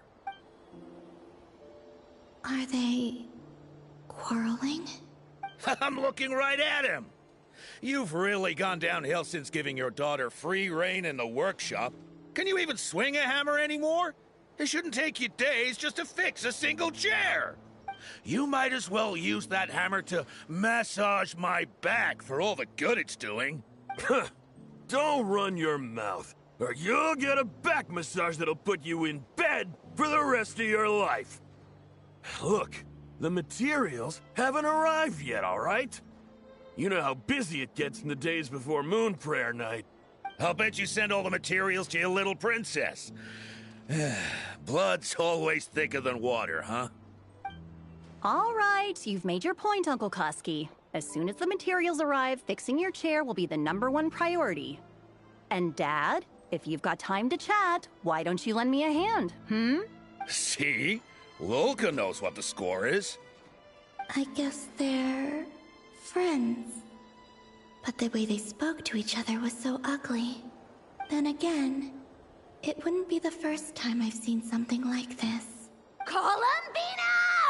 Sing outside my door in the middle of the night one more time, and I'll unscrew your vocal cords. You hear me? Oh, Sandrone. So that was her way of trying to be friends with me.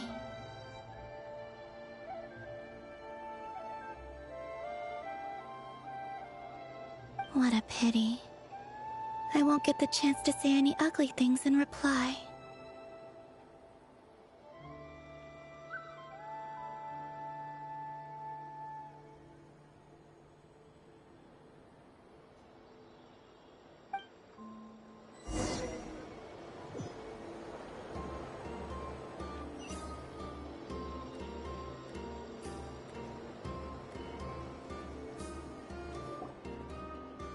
Hey, have you decided what to give her for Moon Prayer Night?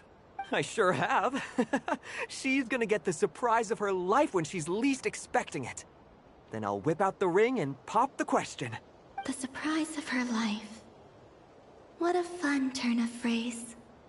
Cool, I get the picture. You can spare me the gushy details. Ooh, looks like we have a customer. Hello there, ma'am. Would you like some Moon Prayer Night candy? Huh?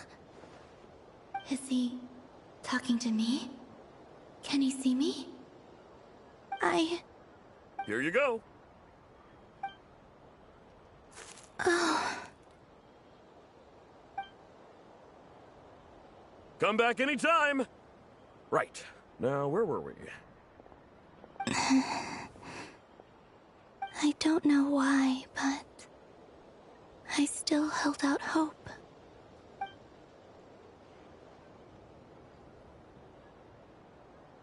The most important thing right now is to find that mage. This name thing seems super important too, but where do we even start looking? I'd better go pay the Fatui a visit.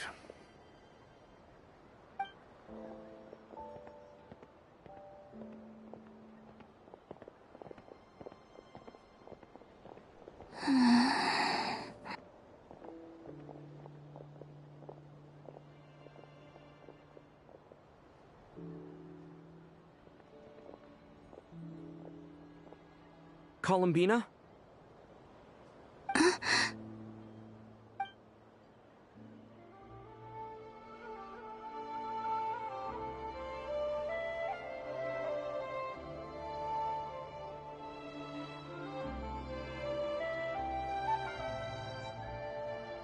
Traveler? Let's go! This is no time to be spacing out!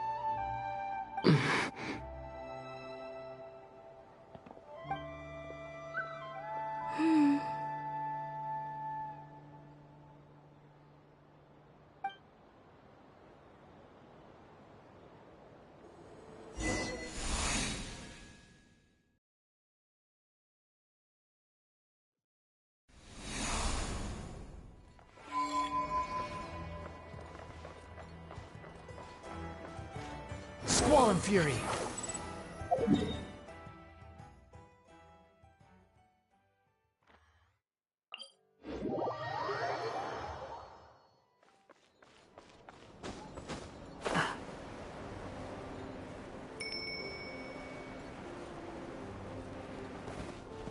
The wind rises.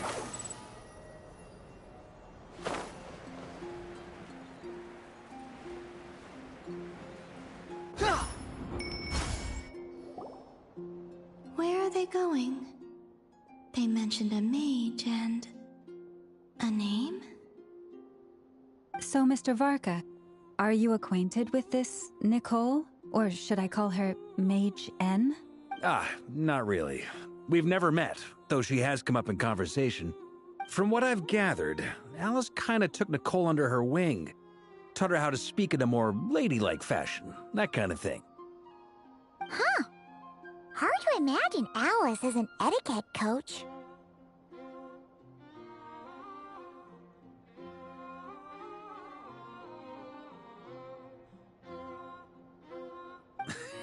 Yeah, Alice is a larger-than-life personality, I'll give you that.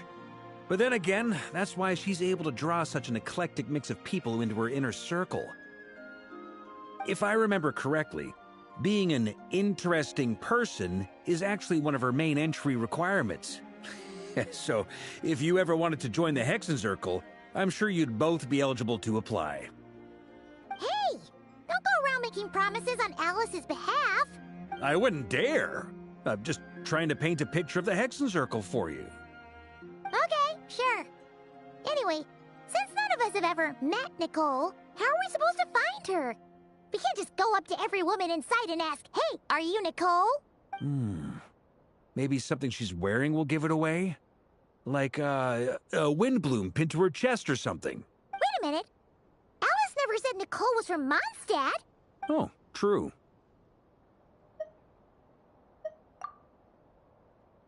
That would be... this young lady, then?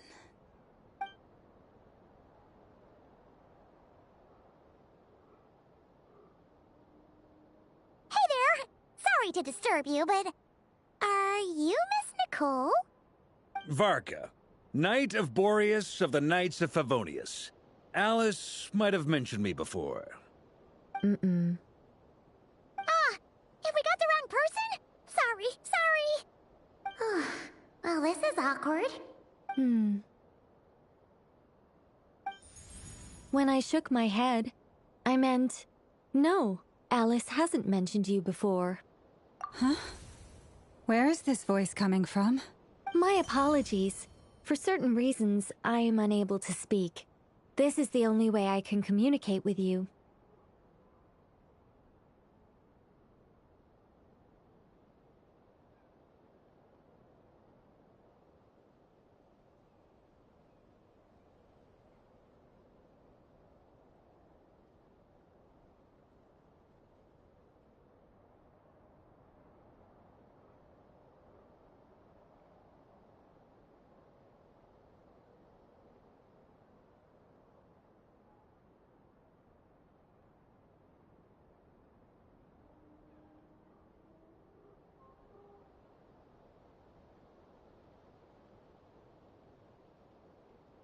It might take some getting used to, but I hope you can understand.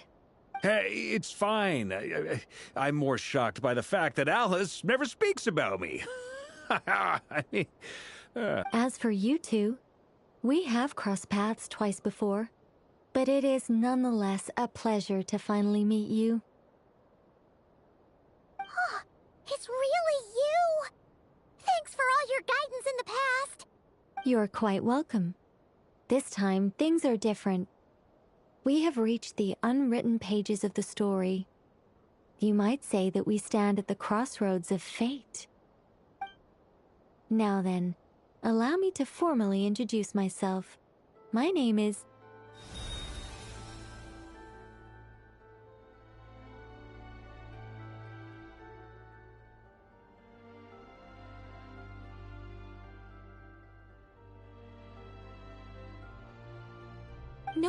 No, stop! Alice! I can't believe it! I had a whole speech prepared. I'd agonized over every single word. She always picks the worst moments to ruin other people's plans. I'm so sorry about that. Alice took the liberty of devising some bespoke self-introduction magic for each member of the Hexen Circle. But I could have sworn I deleted all of the triggering conditions for it. How did it bypass everything?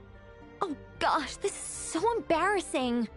This is a very different side of Nicole than what we're used to. Is she not used to face-to-face interactions? Don't worry about it. We've seen that introduction magic once already, so it wasn't too much of a shock. Please go on, Miss Nicole. We'd love to hear what you have to say, or, well, communicate.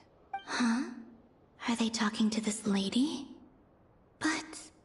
Will you all promise to forget that horrendously embarrassing introduction? sorry, embarrassing. When?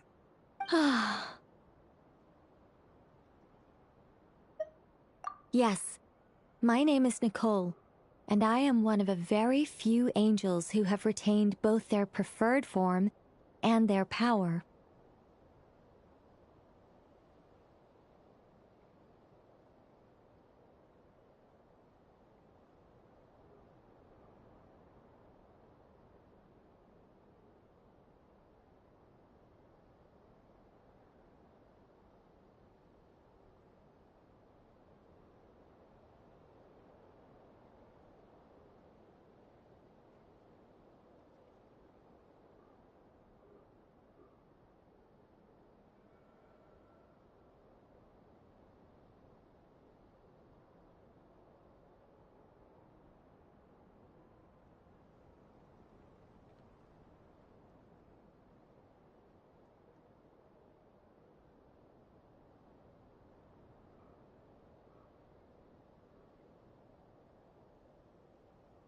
The Traveler and Paimon should be no strangers to this concept. There is another of our kind in Natlan. They call her the Lord of the Night. Right! Paimon remembers her.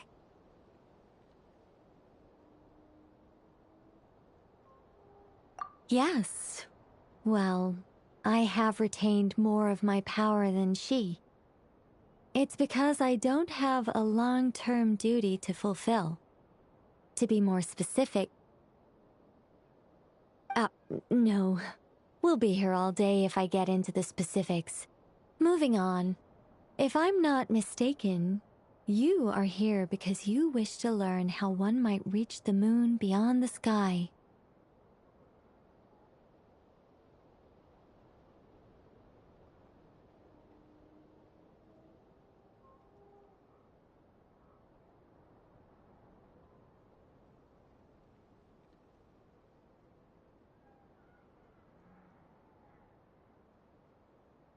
That's right. Is that something you can give us any guidance on? Yes, I do know a way. It began with the Hyperboreans, who lived after the War of Funerary Flame. Blank looks. Maybe I should start with the background of the war. Or maybe not. It shouldn't be an issue. I'll fill in the gaps for you when we have more time. Anyway, after that war ended, the three moons retreated to beyond the false sky. The Hyperboreans were humans I once aided. They accepted the civilization and creations bestowed upon them by the angels. But despite accepting many blessings of the angels, many among them still held on to their faith in the moons. They were reluctant to accept the new order. Even after the War of Funerary Flame, they sought to contact the moon goddesses beyond the sky and receive their guidance. But all three had passed away by that point. This mage has a unique method of communicating. Is she talking about the moons? Yes, but they did not know. And so, still they prayed for the moon goddess's mercy. After building titanic structures that consumed vast amounts of Kuvaki, at last they glimpsed the moons and heard their voices. But of course, they were gravely disappointed. For it was then that they realized the three moon goddesses were dead. Oh, that's such a sad story. It is. Humanity was in a very sorry state at that time. The angels who had once aided them were gone, and the War of Funerary Flames had left them homeless and destitute. Just a second, I gotta ask. How relevant is all this history to the task at hand? Well, I mean, it's... Okay, it seems we've drifted into irrelevant narrative waters. It's been a while since I've had the chance to speak inside someone's head. As soon as I got started, I lost control and the words just flowed out like a waterfall. What I'm trying to say is... Right, yes, that's it. The relevant part is the ritual created by the Hyperboreans. The fact that they bypassed the false sky and saw the true moons implies that they successfully built a connection between Teyvat and the outside world. Which means, with enough Kuvaki and a sufficiently stable connection, it should be feasible to send one person over the border. Okay, so they built some kind of portal? Oh, yes. A portal. Yes. Something wrong? You sound disappointed. I just didn't expect you to summarize it so well. It turns out I could have said all that in one word, if only I'd managed to think of it. No, please, it's fine. This is invaluable knowledge. I'll be sure to record and preserve everything in writing. Oh, really? Well, in that case, I suppose I could backtrack and add some more detail. I did gloss over a few things so far. Whoa, whoa, whoa, time out. Let's summarize what we've got first. The Hyperboreans were the last ones to use this method, right? So we somehow need to find whatever structure they built and make sure there's enough Kuvaki to power it up. Luckily, we have the moon marrow of both the eternal and iridescent moons, so we're all good for Kuvaki. Which means the key issue we need to focus on is finding the place. Am I right so far? Yes. Although I expect the structure is long gone by now. That said, what if we could take advantage of the phantoms to travel back to a time when it still existed? Well, travel back isn't quite accurate. It's more like we'd be creating a handshake between 2 points in space-time. We wouldn't even have to pick a time when it still existed. It could just be a time when it still appeared in phantom form via projection, or we could project our own phantoms, fold them together, and... You look lost. Was that too hard to follow? Yeah, things got a little, technical there. Paimon's brain is reaching capacity. Alright. Let me think about how to put this more simply. Okay, got it. Over the next few days, I'll search for phantoms that we can use. Once I find one that meets the criteria, I'll let you know and we'll regroup. By completing certain rituals, specific individuals will be able to enter the phantom and make it to the Hyperborean structure. If everything checks out, and it looks feasible, we'll just need to wait for Moon Prayer Night, and we can send the Moon Goddess back home. I'm really skimping on the detail here. Is this making any sense at all? I think so. For now, we'll just wait to hear from you. Yes. Basically, yes. Great. Counting on you. In the meantime, we'll focus on finding the Moon Goddess's name. My name? Are they looking for a way to stop me from disappearing? Excuse me, Miss... Go on, Miss Nicole. This conversation was a little all over the place. I didn't catch your name. I am Lauma, of the Frost Moon Scions. Ah, I did wonder. I noticed that you listened very intently when I spoke about Hyperborea and the moon's history. If you'd be interested, I'd love to visit you this evening and go through it again in greater detail. Also, if you were serious about making a record, it would be too risky to simply write down the raw details as is. I would suggest some tweaks. Maybe rewrite the stories as fairy tales or fables, perhaps even prayers.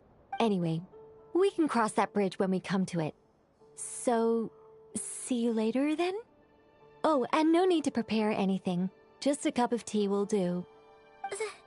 See ya! She seems friendly. It's just... It's so nice to find someone who's actually willing to listen. I've been dying for a chance to finally go through all this systematically from start to finish. Any longer and I'd probably start forgetting it. Now Paimon gets why Alice told us to mind our heads. Ha ha ha ha! What did I tell you? A lot of quirky people in Alice's orbit. Now then, the next order of business is... where do we start looking for the Moon Goddess's name? Maybe the rest of what Nicole has to say might give us some clues.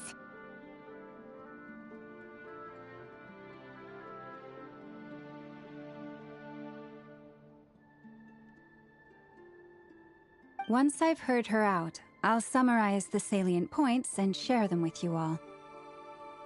I'm also inclined to review our other documents. Yes, our faith was first established by our Hyperborean ancestors, but many of the more factually accurate records are from after Kuthar's birth. Sounds like we're gonna follow Columbina's journey through Devat, huh? In that case, we'll start by heading to the Frost Moon Enclave. Sounds like a plan. Take this with you. I'll see about getting in touch with the Fatui. It'll probably just be Arlecchino and Sandroni again. They're the only ones who would want to help. Thank you, Mr. Varka. Don't mention it. Honestly, I'm more comfortable dealing with the Fatui than prying into the details of a young lady's childhood. Catch you later. I should follow them, just in case there's some way that I can help.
I still have so much to learn about human interactions. Like, where should I put my hands when I'm nervous? I just really want to make friends with everyone.